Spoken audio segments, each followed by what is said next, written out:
Hello students, welcome to M2L. That means together we read, we learn and we can.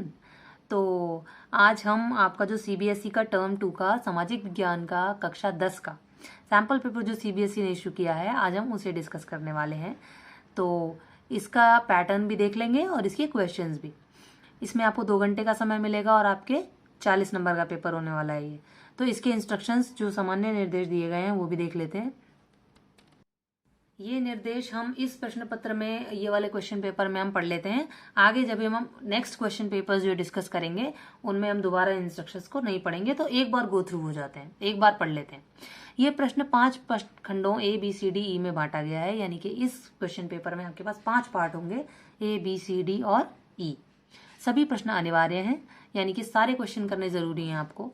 खंड ए में आपके पास क्या होगा? प्रश्न संख्या 1 से 5 तक अति लघु उत्तरीय प्रश्न होंगे, जिसमें से प्रत्येक के 2 अंक हैं। प्रत्येक प्रश्न का उत्तर 40 शब्दों से अधिक नहीं होना चाहिए, यानी कि क्वेश्चन नंबर 1 से 5 तक बहुत छोटे छोटे आंसर देने हैं।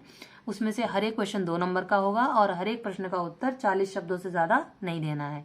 खंड बी में आपकी प्रश्न संख्या 6 से 8 अति लघु उत्तरीय प्रश्न है, जिसमें से प्रत्येक के 3 अंक हैं। प्रत्येक प्रश्न का उत्तर 80 शब्दों से अधिक नहीं होना चाहिए।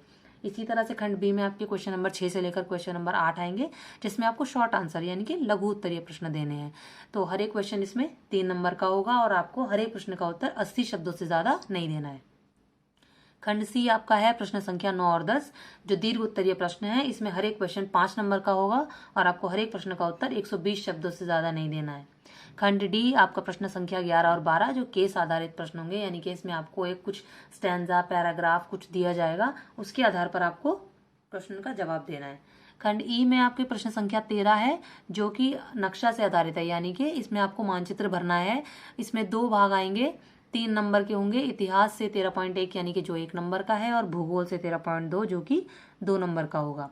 प्रश्न पत्र में कोई विकल्प नहीं है, हालांकि कुछ प्रश्नों में आंतरिक विकल्प प्रदान किया गया है। ऐसे प्रश्नों में से केवल एक विकल्प का प्रयास करना है। प्रश्न पत्र में आपको ऊपर यहाँ पर निर्देशों में कोई ऐसा चॉइस या विकल्प नहीं दिया गया है। आपको जो भी अगर चॉइस दी भी जाएगी तो आपको क्वेश्चन पेपर के क्वेश्चंस के बीच अंदर ही दी जाएगी, उसी में से आपको चूज करके कोई एक क्वेश्चन करना होगा। इसके अलावा जहां आवश्यक हो, प्रत्येक अनुभाग और प्रश्न के साथ साथ अलग अलग निर्देश दिए गए हैं। इसके अलावा भी कहीं अगर किसी क्वेश्चन में कोई और इसके अलावा अगर कोई निर्देश आपको देना होगा तो वो क्वेश्चन के अंदर ही दिया होगा। चलिए शुरू करते हैं। खंड ए आपका है अति लघु उत्तरीय प्रश्न। पहला क्वेश्चन लेते हैं। भारत के शहरों और कस्बों में असहयोग आंदोलन कैसे शुरू हुआ था? अब असहयोग आंदोलन था क्या? देखिए, जब गांधी जी साउथ अफ्रीका से भारत आए थे तो वहां उन्होंने देखा, भारत में आकर क्या देखा कि जो विदेशी सरकार है उसने भारत को गुलाम बना रखा है। कोई चीज भारतीयों को कुछ भी करने का अधिकार नहीं था, हर एक चीज पर ब्रिटिश सरकार का अधिकार था। तो गांधी जी ने अहिंसा का मार्ग अपनाया। अहिंसा का मार्ग अपनाने के बाद उन्होंने छोटी छोटी जगह तो पहले किए थे आंदोलन, लेकिन राष्ट्रीय स्तर पर पूरे भारत में जो उन्होंने पहला आंदोलन चलाया वो उन्होंने असहयोग आंदोलन 1920 में चलाया। इसके लिए उन्होंने क्या किया? उन्होंने कहा कि आप ब्रिटिश सरकार का साथ देना बंद कर दो, यानी कि ब्रिटिश सरकार का जिस भी चीज पर नियंत्रण है, अगर आप उससे किसी भी तरह जुड़े हुए हैं तो उस काम को करना बंद कर दो। तो उसके लिए उन्होंने क्या किया? अब जब ये बात शहरों और कस्बों तक पहुंची तो शहरों और कस्बों में लोगों ने किस तरह गांधी जी का साथ दिया, ये देखो। इसकी शुरुआत शहरों में मध्यम वर्ग की भागीदारी से हुई, यानी कि शहरों में जो मिडिल क्लास के लोग रहते थे, जो मध्यम वर्गीय लोग थे, उन्होंने सबसे पहले इसमें पार्ट लिया, भागीदारी की। सरकार द्वारा संचालित स्कूल कॉलेजों को छोड़ दिया गया। सरकार जो भी स्कूल कॉलेज चलाती थी उसमें जो भी बच्चे पढ़ते थे, स्टूडेंट्स पढ़ते थे, वो जो थे उन्होंने स्कूल कॉलेज जाना छोड़ दिया। जो ऑफिस में जाते थे, कर्मचारी थे जिसके जो ब्रिटिश सरकार के अंडर ही हुए, उन्होंने भी ऑफिस जाना छोड़ दिया।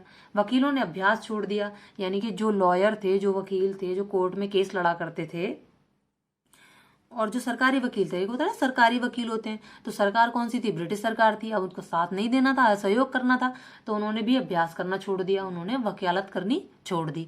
विदेशी सामानों का बहिष्कार किया गया, शराब की दुकानों पर धरना दिया गया और विदेशी कपड़े जलाए गए, यानी कि विदेशी सरकार, ब्रिटिश सरकार जिस भी चीज से जुड़ी हुई थी, किसी भी तरह से भारतीयों को ये कहा गया, गांधी जी ने कहा कि आप उनका असहयोग करो, उनको साथ मत दो, किसी तरह से उनकी किसी बनाई हुई चीज का इस्तेमाल मत करो। इसके लिए भारतीयों ने क्या किया? विदेशी सामानों का बहिष्कार करना शुरू कर दिया, यानी कि कोई भी चीज जो विदेशी विदेशी थी, भारत में नहीं बनी हुई थी, या विदेशी सरकार ने लाई हुई थी, या विदेशी सरकार ने बनाई हुई थी, उसको यूज नहीं किया, उसको इस्तेमाल करना छोड़ दिया। शराब की दुकानों पर, विदेशी शराब की दुकानें जो खुली हुई थी उनके बाहर धरना दिया, और विदेशी कपड़े जो लोग पहना करते थे सूती कपड़े के अलावा, जो सूती कपड़ा भारत में बनाने के लिए प्रोत्साहित किया गया था ना गांधी जी ने, उसके अलावा जिस भी तरह के कपड़े थे, विदेशी कपड़े जो थे, उनको जला दिया गया। दूसरा क्वेश्चन, पर्यटन को एक व्यापार क्यों माना जाता है? व्यापार क्या होता है? किसी भी चीज का लेना देना, या किसी भी कोई भी ऐसी चीज जिसके लेने या देने में पैसे का विनिमय होता है और उससे आपको पैसा मिलता है, उसे व्यापार कहा जाता है। अब पर्यटन को एक व्यापार की तरह कैसे देख सकते हैं? ये हस्तशिल्प को बढ़ावा देने में मदद करता है और पर्यटकों को आकर्षित करता है। हस्तशिल्प क्या होता है? हस्तशिल्प होता है कि जो भी हाथ से कारीगरी की जाती है ना, आपने देखा होगा भारत के छोटे छोटे गांव होते हैं, बहुत छोटी छोटी जगह पर लोग अपने हाथ से बहुत अच्छी अच्छी कारीगरी करते हैं। हाथ से कपड़े बनाते हैं, टोकरियां बनाते हैं, बर्तन बनाते हैं, कढ़ाई करते हैं, पेंटिंग करते हैं, ठीक है ना। तो दीवारों पर की जाती है, फर्श पर की जाती है, कपड़े बुने जाते हैं, कपड़ों पर छपाई की जाती है। तो ये सब हस्तशिल्प होती है, जो भी काम हाथ से किया जाता है।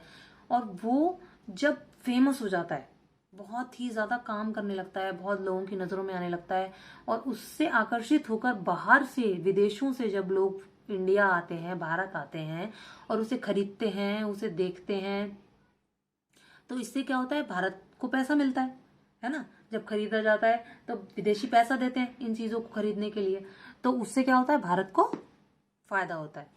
पर्यटन उद्योग में बहुत से लोग सीधे तौर पर शामिल हैं और अपनी आजीविका कमाते हैं। अब पर्यटन उद्योग जो है उसमें कितनी तरह के लोग आ गए। एक तो देखो, अब जो बाहर से लोग आए घूमने के लिए भारत में, वो प्लेन से आएंगे, प्लेन से आए या शिप से आए, किसी भी तरह जो जो ट्रांसपोर्ट के थ्रू, जिस ट्रांसपोर्ट के थ्रू आए, उसमें भी काफी लोग कमाई कर रहे होते हैं, उसमें भी काफी लोग नौकरी पे लगे होते हैं, ठीक है ना। एयरपोर्ट पे लोग होते हैं, पायलट हो गए, ये भी टूरिज्म उद्योग से जुड़े हुए आने जाने में, है ना। उसके बाद फिर ये लोग आके होटल में ठहरे।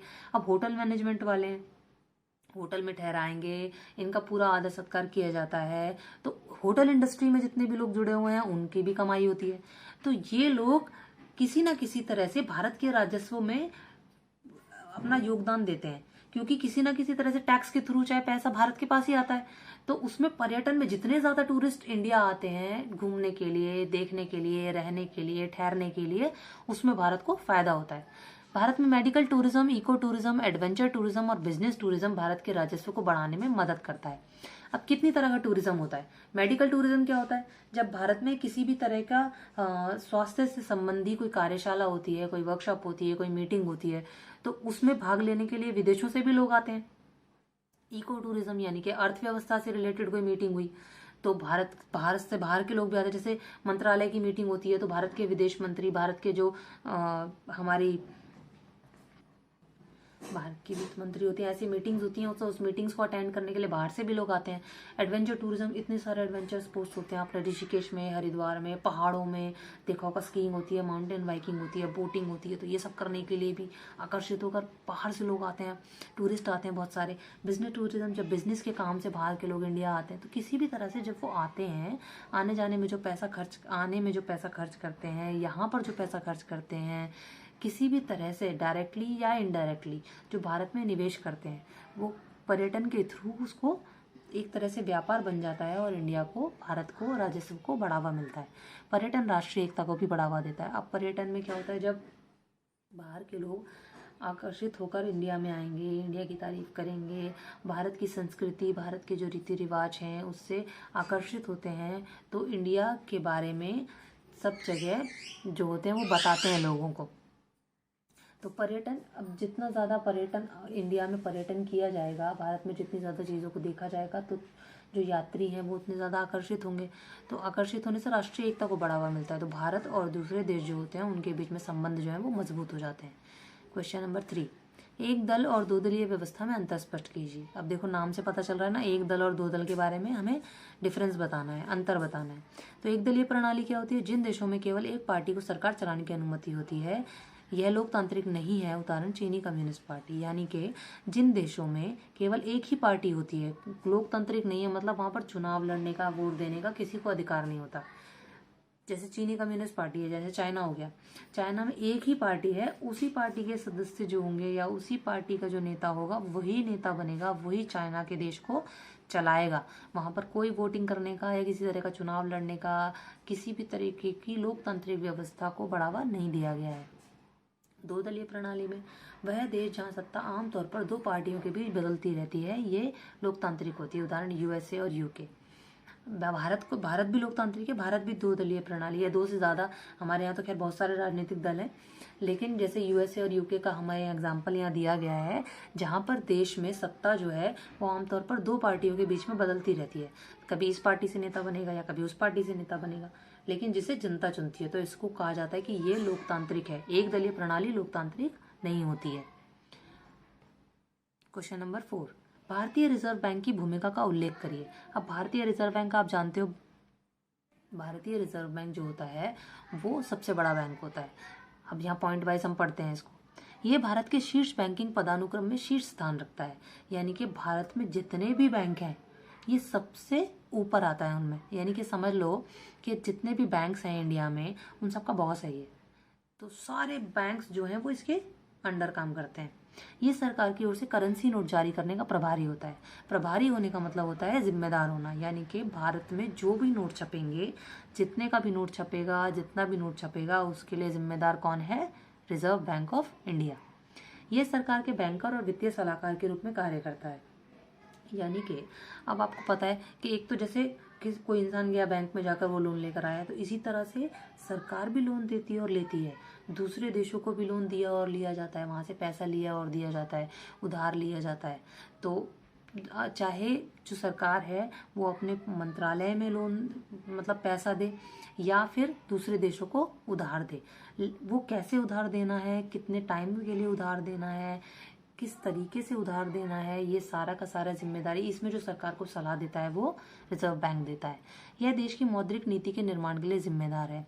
मौद्रिक नीति क्या होती है बेटा? मौद्रिक नीति होती है कि ये डिसाइड करना कि भारत में जो भी अर्थव्यवस्था है, भारत की जो इकोनॉमी है वो किस तरह चलेगी, कितना पैसा रिजर्व में। भारत हमेशा कोई भी इकोनॉमी, कोई भी अर्थव्यवस्था होती है वो अपने पास हमेशा रिजर्व में कुछ पैसा बचा कर रखती है। तो वो रिजर्व में कितना पैसा रखा जाना है, अगर आप किसी को, सरकार किसी को उधार दे रही है या किसी को पैसा दे रही है, तो वो कितने रेट पर देना है। सारे बैंक जो दूसरे लोगों को उधार देते हैं वो कितने रेट पर देंगे, कितना ब्याज रखा जाएगा, कितना इंटरेस्ट रेट होगा, ये सब चीज़ें कौन डिसाइड करेगा? Reserve bank of India. यह सुनिश्चित करता है कि बैंक हर समय एक निश्चित नकदी भंडार बनाए रखता है। यानी कि जितने भी बड़े बड़े बैंक, जितने भी सरकारी बैंक या गैर सरकारी बैंक होते हैं, मेन तो सरकारी बैंकों की हम बात करेंगे, उसमें हर एक बैंक, मैं बता रही हूँ आपको, हर एक बैंक अपने पास कुछ ना कुछ रिजर्व रखता है, क्योंकि बैंक्स भी लोन देते हैं लेकिन वो एक निश्चित मात्रा तक ही लोन दे सकते हैं। तो कितना पैसा बैंक अपने पास सुनिश्चित करके रखेगा नकदी भंडार के रूप में, ये सुनिश्चित करना भारतीय रिजर्व बैंक का काम है।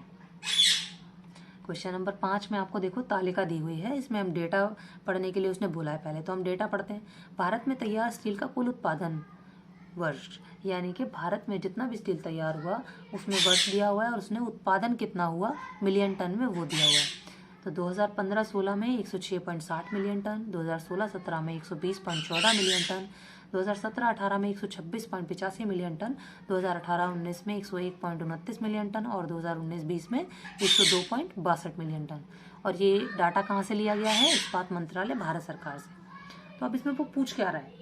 देखो, उसमें पूछता है कि 2015-16 और 2019-20 के आंकड़ों की तुलना करें। 2015-16 में कितना उत्पादन था? 106.60 और 2019-20 में कितना था? 102.62। तो कम हो गया।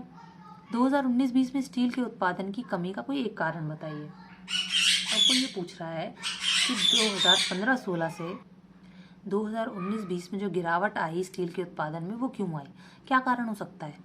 इसका आंसर है बेटा कोयले की उच्च लागत और सीमित उपलब्धता। अब आपको पता है कि कोयला जो है, कोयला कैसे बनता है? चट्टानों में भारत की जो पृथ्वी की परतें होती हैं उसमें बहुत नीचे दबा होता है और उसे बनने में लाखों करोड़ साल लगते हैं। अब लाखों करोड़ साल, अब ऐसा तो है नहीं कि कोयला आज अगर ख़त्म हो गया तो कुछ वर्षों के बाद दोबारा बन जाएगा, नहीं बन सकता, उसे लाखों करोड़ साल लगते हैं बनने में। तो वो सीमित मात्रा में हमारे पास सीमित मात्रा में उपलब्ध है। हम लिमिटेड रूप में उसे यूज़ कर सकते हैं। और स्टील जब बनाया जाता है तो स्टील में जो 70% काम है, 70% उत्पादन का जो हिस्सा है वो कोयला ही होता है। 70% कोयला इस्तेमाल होता है स्टील के उत्पादन में। अब स्टील का उत्पादन जितना ज़्यादा होगा कोयला उतना ज़्यादा खर्च होगा। अब स्टील का उत्पादन इसीलिए कम हो गया क्योंकि कोयले की सीमित उपलब्धता है, कोयला ज़्यादा उपलब्ध ही नहीं हो पा रहा है ना, हमें उसे सोच समझ कर इस्तेमाल करना है। तो कोयला अब स्टील के उत्पादन में बहुत ज़रूरी है।